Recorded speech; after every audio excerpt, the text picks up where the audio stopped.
କରଞ୍ଜିଆ ବନଖଣ୍ଡରେ 36 ହାତୀଙ୍କ ଆତଙ୍କ, ଘର ଭାଙ୍ଗି ଧାନ ଚାଉଳ ଖାଇଗଲେ। କରଞ୍ଜିଆ ବନଖଣ୍ଡର କରଞ୍ଜିଆ, ଦୁଧିଆଣୀ ଓ ସାତକୋଶିଆ ବନାଞ୍ଚଳରେ 36 ଶିମିଳିପାଳ ଓ ଝାରଖଣ୍ଡି ହାତୀପଲଙ୍କ ଦୌରାତ୍ମ୍ୟରେ ଲୋକେ ଆତଙ୍କିତ ହୋଇପଡ଼ିଛନ୍ତି। କରଞ୍ଜିଆ ବନାଞ୍ଚଳର କାଦୋଡ଼ିହା ସେକ୍ସନ ପୋଡ଼େଇଧୁଡ଼ା ସଂରକ୍ଷିତ ଜଙ୍ଗଲରେ ଶିମିଳିପାଳର ଦନ୍ତାଙ୍କ କ୍ଷୟକ୍ଷତି ଆଖିଦୃଶିଆ ହୋଇଥିବା ବେଳେ ଉକ୍ତ ସେକ୍ସନର ପାଉଦିଆ ସଂରକ୍ଷିତ ଜଙ୍ଗଲରେ ଥିବା ଦନ୍ତା, ମାଇ ଓ ଗୋଟିଏ ଛୁଆ ହାତୀଙ୍କ ଦୌରାତ୍ମ୍ୟରେ ଗ୍ରାମବାସୀ ଆତଙ୍କିତ ହୋଇପଡ଼ିଛନ୍ତି। ଗତକାଲି ବିଳମ୍ବିତ ରାତିରେ ମିଲୁଡ଼ିହି ଗ୍ରାମ ଘର ଭାଙ୍ଗିବା ସହିତ ଗୌଗାଁ ଗ୍ରାମରେ ଘର ଭାଙ୍ଗି ଧାନ ଚାଉଳ ଖାଇଦେଇଛନ୍ତି। ସୌଭାଗ୍ୟବଶତଃ କେହି ଆହତ ହୋଇନଥିବା ବେଳେ ହାତୀ ଭୟରେ ଗ୍ରାମବାସୀ ରାତିସାରା ଘର ସମ୍ମୁଖରେ ନିଆଁ ଜାଳି ଜଗି ରହିଥିଲେ। ସେହିପରି କରଞ୍ଜିଆ ବନାଞ୍ଚଳ ସିଙ୍ଗଡ଼ା ସେକ୍ସନ ପୋଖରିଆ ସଂରକ୍ଷିତ ଜଙ୍ଗଲରେ ଶିମିଳିପାଳର ଦନ୍ତା, ମାଇ ଓ ଏକ ଛୁଆ ହାତୀ ଥିବା ଜଣାଯାଇଛି।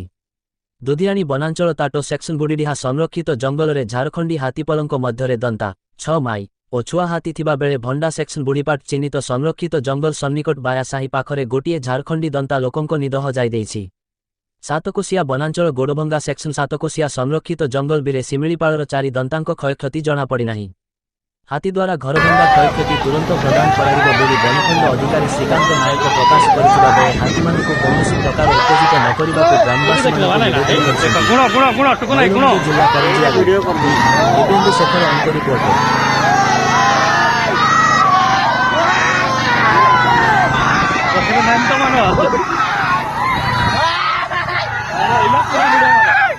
केटा अच्छा देख 1 2 3 4 5 6 7 8 9टा ना केटा